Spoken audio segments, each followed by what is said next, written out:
మనతో పాటుగా ఉన్నారు బాల్క సుమన్. హలో, నమస్తే. నమస్తే. ఎట్లున్నారు మీరు? Yeah good, fine. మంచిగా అనిపించిందా? ఇది గొడవలు ఇవన్నీ అయిన తర్వాత జైలుకి వెళ్ళి జైలు నుంచి మళ్ళీ పోరాటాలు చేసి చూసుకుందాం తేల్చుకుందాం అని సవాళ్ళు తొడగొట్టి ఇవన్నీ చేసి బయటకు వచ్చిండ్రు. ఈ లైఫ్ ఎట్లుంది, అది ఎట్లుంది, తెలంగాణ మూవ్మెంట్ లో అప్పుడు జైలు జీవితం ఎట్లుంది, ఆ ఉద్యమం ఎట్లుంది, ఇవన్నీ. అప్పుడేమో అది రాష్ట్ర సాధన కోసం చాలా సందర్భాల్లో నేను జైలుకు పోయినా. 226 పైన కేసులు ఉండే ఆ రోజు, మీకు తెలుసు. ఉద్యమంలో మనం కలిసి పనిచేసినాం. మీరు జర్నలిస్ట్గా, మేము స్టూడెంట్ లీడర్గా. సో అప్పటి పరిస్థితులు వేరు. ఇప్పుడు ఏంటంటే మరి కాంగ్రెస్ ప్రభుత్వం కక్ష సాధింపు చర్యలకు దిగుతూ జైలుకు పంపించారు, అక్రమ కేసులు పెట్టిరు, జైల్లో కూడా చాలా ఇబ్బందులు పెట్టిరు.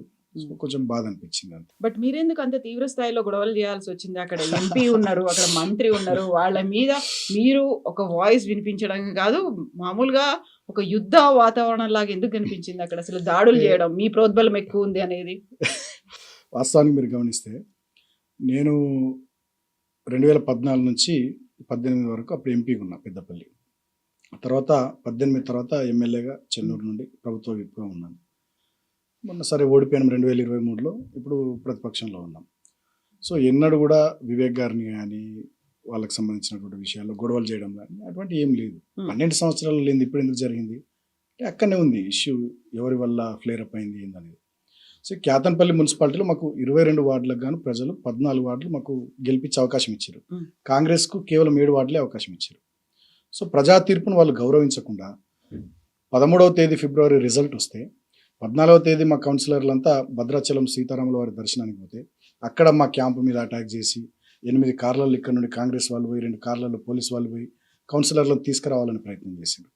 రెండవది 16వ తేదీ నాడు, ఫిబ్రవరి 16 నాడు చైర్మన్ వైస్ చైర్మన్ ఎన్నికకు మేము పోతున్న క్రమంలో మమ్మల్ని 12:30 లోపల మున్సిపల్ హాల్కి మా కౌన్సిలర్లు చేరకుండా పోలీసులు అడుగడుగున ఆటంకాలు సృష్టించి ఎన్నిక వాయిదా వేశారు తెల్లారికి. సో 17th నాడు ముందు రోజే పోలీసులు నాతో మాట్లాడినారు, మీరు ఎంతమంది వస్తారు, ఎన్ని కార్లు. మేము వివరాలు ఇచ్చినాం. కోవలక్ష్మి గారు ఇన్ఛార్జ్కి వచ్చారు, ఎమ్మెల్యే గారు, నేను మాజీ ఎమ్మెల్యేని, మాదొక కారు, మా కౌన్సిలర్లు 3 కార్లలో వస్తారంటే పోలీసులు ఓకే అన్నారు. తీరా మేము వెళ్ళే సమయానికి కేతన్పల్లి ఫ్లైఓవర్ దగ్గర బబ్బెర స్వర్ణలత అని 21వ వార్డు దళిత కౌన్సిలరు, వాళ్ళ అత్త, ఆమెకు చదివే రాదు, ఈమెను మేము కిడ్నాప్ చేసినట్టు పిటిషన్ ఇచ్చిందని ఒక ఫేక్ ఎఫ్ఐఆర్ తీసుకొని వచ్చారు. ఆమె గట్టిగా మాట్లాడింది పోలీసులను, అసలు మా అత్తకు చదివే రాదు, పిటిషన్ ఎట్లా రాసింది, సంతకం ఎట్లా పెట్టింది, ఏమనుకుంటారు మీరు అని ఆమె కోపడ్డది. సో అక్కడ ఘర్షణ స్టార్ట్ అయింది. రైట్. తర్వాత కౌన్సిలర్లను లోపలికి పంపించిన, మేము వెళ్ళొస్తున్నాం, మా ఇంటికి వెళ్ళి రావాలి. ఆ టైంలో నన్ను కోవలక్ష్మి గారిని కౌన్సిల్ హాల్ వైపు పంపించలేరు. సరిగ్గా అదే సమయానికి 10ల సంఖ్యలో మంత్రి వివేక్ గారి కాన్వాయ్, కార్లు, వందలాది మంది కాంగ్రెస్ నాయకులు, కార్యకర్తలు వస్తున్నారు. నేను కోవలక్ష్మి గారు ప్రశ్నించినాం, మీరు మమ్మల్ని పోనీయలేరు, మరి ఇదేంది అని మేము అడిగినాం. అడిగితే అక్కడ పోలీసులు మా మీద లాఠీచార్జ్ చేయడం, అటువైపు నుండి కాంగ్రెస్ వాళ్ళు రాళ్ళు వేయడం, అది ఘర్షణ జరిగింది. సో మంత్రి గారు ఆబ్వియస్లీ మంత్రి కదా, ఆయన ఈగో హర్ట్ అయి ఉంటుంది, కేసులు పెట్టిర్రు, జైలుకు పంపించారు. 25 మంది మీద అక్రమంగా కేసులు పెట్టిర్రు. సో జైలుకు పంపించారు, 16 రోజులు నన్ను జైల్లో ఉంచారు. కానీ మీరు ఒకటి గమనించాలి, నేను ఎన్నడూ కూడా ఇతర పార్టీలో ఉన్నటువంటి నాయకుల్ని రాజకీయపరమైనటువంటి ప్రత్యర్థులుగానే చూసినా కానీ వ్యక్తిగత శత్రుత్వాలు ఎన్నడూ పెట్టుకోలే. ఇదే వివేక్ గారు 2014లో నా మీద కాంగ్రెస్ పార్టీ నుంచి పెద్దపల్లి ఎంపీకి పోటీ చేసి ఓడిపోయారు. తర్వాత ఆయన పార్టీలోకి తెచ్చుకొని ప్రభుత్వ సలహాదారు చేసినాం. 2018లో చెన్నూరు నుండి నా మీద కాంగ్రెస్ పార్టీ తరఫున వెంకటేష్ నేత గారు ఎమ్మెల్యే పోటీ చేసి ఓడిపోయారు. తర్వాత ఆయన తెచ్చి పార్టీలోకి పెద్దపల్లి ఎంపీ చేసుకున్నాను. సో నేను ఇతర పార్టీలో ఉన్నటువంటి వాళ్ళని రాజకీయ ప్రత్యర్థులుగా చూసిన తప్ప శత్రువులు ఎన్నడూ చూడలేదు. ఫస్ట్ టైం వివేక్ గారు 2 సంవత్సరాలు నేను ఓడిపోయిన తర్వాత కూడా కాన్స్టిట్యున్సీకి ఎక్కువ పోయింది లేదు. ఆయన ప్రజలు గెలిపించారు, అవకాశం ఇచ్చారు, ఆయన డెవలప్మెంట్ చేయనని చెప్పి నేను ఇన్ఫ్యాక్ట్ ఫేర్గా ఉన్నా. అంతేందుకు ఇదే మున్సిపల్ ఎన్నికల్లో చెన్నూరు మున్సిపాలిటీ కూడా ఉంది. 18 వార్డులకు కానీ 11 కాంగ్రెస్ గెలిచింది, మేము కేవలం 4 గెలిచినాం. నేను ప్రజా తీర్పును గౌరవిస్తున్నా అని చెప్పిన, నేను అక్కడ ఏం గొడవలు చేయలే. కానీ ఇక్కడ 22 వార్డులలో 14 వార్డులు మేము గెలిచి కేవలం 7 వార్డులే కాంగ్రెస్ గెలిస్తే, ఇక్కడ చైర్మన్ వైస్ చైర్మన్ ఎన్నిక జరగకుండా అడుగడుగున అడ్డంకులు సృష్టించి కౌన్సిల్ హాల్లో మా మహిళా కౌన్సిలర్ల మీద దౌర్జన్యం చేసి, బయట మా మీద దాడులు చేసి ఒక విధ్వంసకరమైనటువంటి వాతావరణాన్ని సృష్టించింది మంత్రి గారు. నిజంగానే గొడవలు చేయాలనుకుంటే నేను ప్రధాన ప్రతిపక్షంగా 2 సంవత్సరాలు ఏదైనా గొడవ జరిగిందా? గతంలో 10 ఏళ్లలో వివేక్ గారి మీద మేము గవర్నమెంట్లో ఉన్నప్పుడు ఒక కేసు అని పెట్టినా, ఆయన మా పార్టీలో నుంచి వెళ్ళిపోయి బీజేపీలో చేరిండు, కాంగ్రెస్లో చేరిండు, ఎన్నడన్నా ఒక కేసు పెట్టినా నేను? మీకు తెలుసు నేను రాష్ట్ర స్థాయిలో అందరికి ఎంత దగ్గర, ఏ స్థాయిలో ప్రభుత్వంలో పనిచేసినామో మీకు తెలుసు. నేను ఆ రకంగా పోలే. అనవసరంగా ఇక్కడ మంత్రి గారు ఫాల్స్ ప్రెస్టేజ్కి పోయి మా అందరి మీద కేసులు పెట్టి జైలుకు పంపించిండు. ఆ క్రమంలో జరిగినటువంటి ఆయనకు ప్రజా తీర్పు అనుకూలంగా రాకున్నా బలవంతంగా కౌన్సిలర్లను ప్రలోభపెట్టో భయపెట్టో ఏదో ఒకటి చేసి కేతన్పల్లి మున్సిపాలిటీ చైర్మన్ పీఠాన్ని కైవసం చేసుకోవాలని దురుద్దేశంతో ఆయన వ్యవహరించిన తీరు వల్ల ఇవన్నీ కూడా జరిగినాయి. దీని నుండి ఆయన బయటపడడానికి ఆయన ఎంచుకున్న మార్గం ఏంది? పోలీసులు ఉన్నారు, గవర్నమెంట్ వాళ్ళది, ఆయనకు 1000 కోట్లు ఉన్నాయి, వెలుగు ఓ పత్రిక ఉన్నది, V6 ఛానల్ ఉన్నది, జైలుకు పంపించిండు. అంతే తప్ప నేను ఎక్కడ కూడా గొడవలు పెట్టుకోవాలనో లేకపోతే ఏదో చెయ్యాలనో ఆ రకంగా నేను ఎక్కడ పోలే. నిజంగా మీరు గమనిస్తే ఆ వీడియో ఫుటేజెస్ మీరు చూడండి, మా వాళ్ళు రిలీజ్ చేసి సోషల్ మీడియాలో కూడా వచ్చినాయి. 20-25 మంది మేము ఉన్నాం, వాళ్ళు 100 మంది వాళ్ళు ఉన్నారు. 100 మంది ఉన్న వాళ్ళు దాడులు చేస్తారా? 20-25 మంది దాడులు చేస్తారు? మీకు కాకుండా మీరు ఎక్కువ ప్రొవోక్ చేశారనేది, మీ క్యాడర్ ని ప్రొవోక్ చేశారు, వాళ్ళ మీద దాడులు జరిగేలా లేకపోతే వాళ్ళ మీద రాళ్ళ దాడి చేసేలా, ఇవన్నీ చేసింది మీరే అని కదా. నిజంగా కవిత గారు మీరు ఒకటి గమనిస్తే, నిజంగానే నాకు దాడి చేయాలనే ఉద్దేశం ఉంటే అదే సందర్భమా? ఒకటి, మంత్రి గారు దొరకరా నియోజకవర్గంలో? ప్రజా సమస్యల మీద వారిని ప్రశ్నించడం కానీ నిలదీయడం కానీ చేయరాదా? ఇతర సందర్భాల్లో ఎప్పుడన్నా అట్లా చేసినామో నెంబర్ 1. నెంబర్ 2, నిజంగానే దాడి చేయడమే మా ఉద్దేశం అయితే నేను 25 మందితో ఎందుకుంటా? 2000 మందిని పెట్టుకుంటా. అక్కడ నాకు క్యాడర్ లేరా? నాకు బలగం లేదా? అట్లా చేయలే కదా. చేసింది మంత్రి గారు. 900 మంది పోలీసులు ఉంటారా అండి? నాకు అర్థం కాదు. 900 మంది పోలీసులు ఆ రోజు, 100ల సంఖ్యలో కాంగ్రెస్ వాళ్ళు.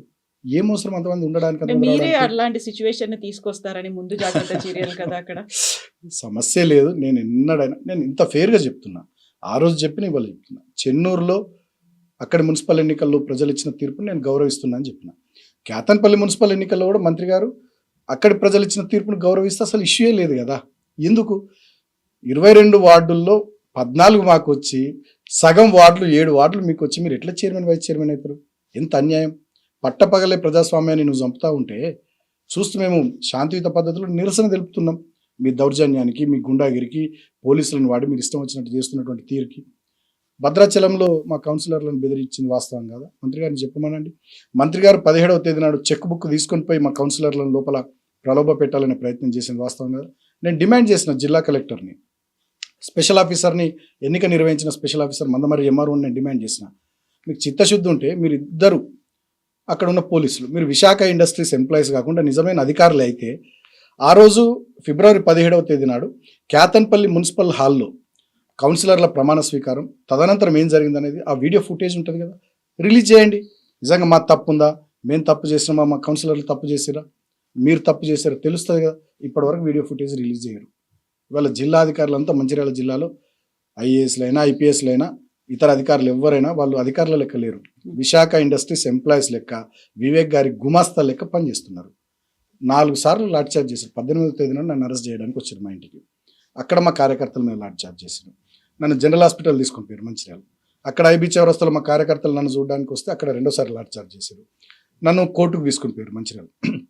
కోర్టు దగ్గర 2 సార్లు మా కార్యకర్తలు అనుకుంటారు కదా, నేను ఒకసారి ఎంపీ, ఒకసారి ఎమ్మెల్యే, ఒక కీలకమైన ముఖ్యమైన అంతో ఇంతో నాయకుడిని, నా క్యాడరు, అరే మా నాయకుడిని తీసుకొని పోతుర్రు అనే ఆందోళనతో వస్తారు కదా నన్ను చూడడానికి. కోర్టు దగ్గర 2 సార్లు లాఠీ చార్జ్ చేశారు. ఇంకా దుర్మార్గం ఏంటంటే నన్ను జైలుకు పంపిస్తే పోవాల్సిన రూటు ఆదిలాబాద్ జిల్లా జైలుకు లక్షెట్టిపేట, దండపల్లి, హాజీపూర్, జన్నారం మీదుగా పోవాలి. కేరామేరు అడవులకి వెళ్ళి తీసుకొని పోయారు. ఏదో నక్సలైట్ని తీసుకొని పోయినట్టు, ఏదో తీవ్రవాదిని తీసుకొని పోయినట్టు అర్ధరాత్రి తీసుకొని పోయి నన్ను ఆదిలాబాద్ జైల్లో ఉంచారు. ఏంది ఇది? ఇంత అవసరం ఏముంది? ఇంత దుర్మార్గంగా ఎందుకు ప్రవర్తించాలి? అధికారం శాశ్వతమా? ఎల్లకాలం మీరేమనేది సామ్రాజ్యమా? మీరు చక్రవర్తులా? ప్రజలన్నీ గమనిస్తలేరా? సో చాలా దుర్మార్గాలు చేశారు. నేను ఎక్కడ కూడా ఫేర్గా ఉన్నా, గొడవలు చేయాలనో దౌర్జన్యం చేయాలనో ఆలోచన చేయలే. వాళ్ళ పోలీస్ వాళ్ళ చేతిలో ఉంది, అధికారం వాళ్ళ చేతిలో ఉంది కాబట్టి వాళ్ళు చేస్తూ ఉన్నారు. ఉల్టా మా మీద బురద చల్లుతూ ఉన్నారు ఫేస్ సేవింగ్ కోసం.